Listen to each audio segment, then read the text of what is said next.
Hey guys, it's Dave here from Safe Slot 3 with a quick review of Grand Theft Auto 4, which seems a bit weird because this game came out in 2008, but I've recently gone back and played it on my backlog on the Xbox Series S, and I finished it, so I want to talk about it today. So, Grand Theft Auto 4, big open world crime simulator, I guess is the best way to describe it.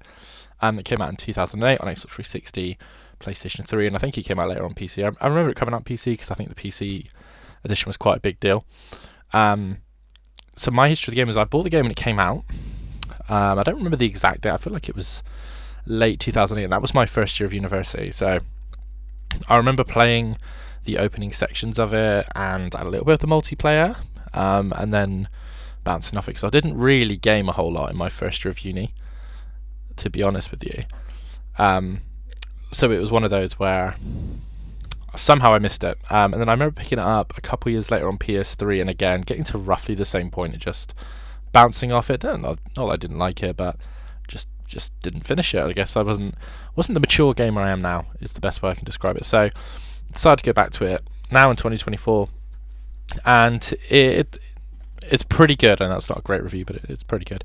So the Series S version that you're seeing now runs pretty smooth. I don't know if it's 30 or 60, but it runs really smooth, looks fine. Doesn't have HDR, auto HDR, and it doesn't have FPS boost. I'm assuming because at some point Rockstar will do a remaster, but didn't have those, but I still think it looks pretty good. The only glitch I encountered was on the last mission of the game. It's a known glitch with the backwards compatibility and the helicopter, but you can get around it. You just have to be very brutal with your controller. So that was the only sort of issue I had with the game running at all. But other than that, I think it ran very smoothly and was very enjoyable. As for gameplay, I really enjoyed a lot of the aspects. It's in this weird middle space where it's a retro game, but it still has a lot of modern tendencies. So it does have a cover system. It has lock-on third-person shooting, which was quite enjoyable. The hand-to-hand combat is terrible. I think I did it in the tutorial and then didn't do it again. I've been spoilt by games like Sleeping Dogs since, so that's just don't do it unless you have to. The side content's really fun. It's one of those. It's a weird one. I think at the time it was a huge open world, where now it's much more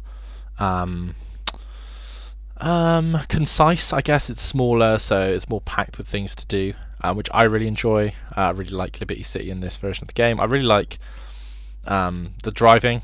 It's quite slidey, as you can see in this footage I've put up now. It can be quite slidey and physicky because it was a really big physics-based game. There's a lot of ragdoll and stuff like that, which is quite fun. But really enjoyed the way the game looks. I really like the sort of atmosphere of the game as well. I like the kind of hued orange sort of saturation of the time. It was one of those types of games, but I think it still looks pretty good. I think it still holds up relatively well. Again, this is a 16-year-old game running on the Xbox 360, which came out in 2005. So I think with that context, I think it's pretty good.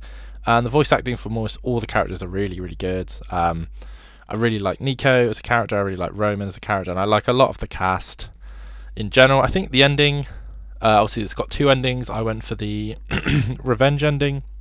I think it's a little bit anticlimactic because I think it comes up quite quick. Like you have this big build up, and then a couple of loose ends, and you're like, oh, and then you kill this random guy you've been working for, and it's over. And you're like, oh, okay. But yeah, I think the ending isn't ideal, but the rest of the game story was really fun. Obviously, this doesn't include anything about the expansion episodes. I'll do them their own review when I play them. You do see those characters throughout the story, which is quite cool. And then once you know that there's content, it's actually quite interesting to see those characters, but and get them all fleshed out. In terms of audio, it's a Rockstar GTA game. It's amazing. The radio stations are amazing, be it licensed music or the hilarity that is some of the other channels. Cars and guns sound good. Like I said, voice acting is great. So I think audio, really strong point for the game. And yeah, I didn't really get a chance to play the multiplayer in this playthrough. I just couldn't get into a game. I think the servers are still up.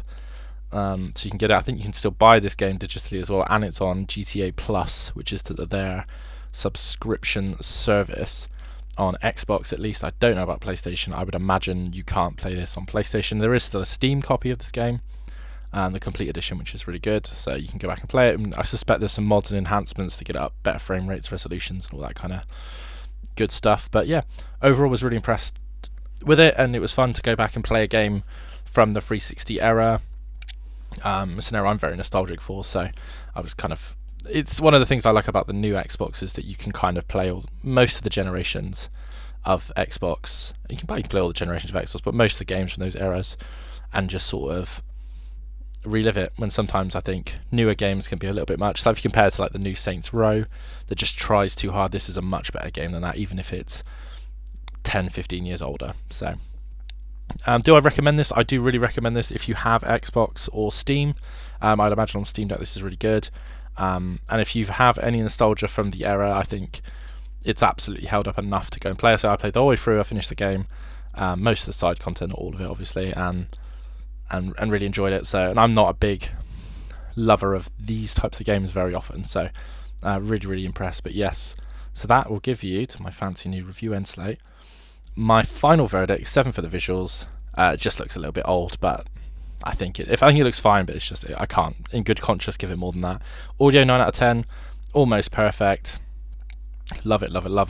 Gameplay 8 out of 10, still holds up. It feels like a modern game with a kind of a retro taste. So yes, I give Grand Theft Auto 4 in 2024 an 8 out of 10. So thank you for watching this very quick and short review video. This is the first one we've done on the channel in this style. So let us know if you like it. Let us know if you'd like it more scripted, or if you enjoy the kind of off-the-cuff rambling that we've gone for. But yeah, thank you for watching, and we will see you next time.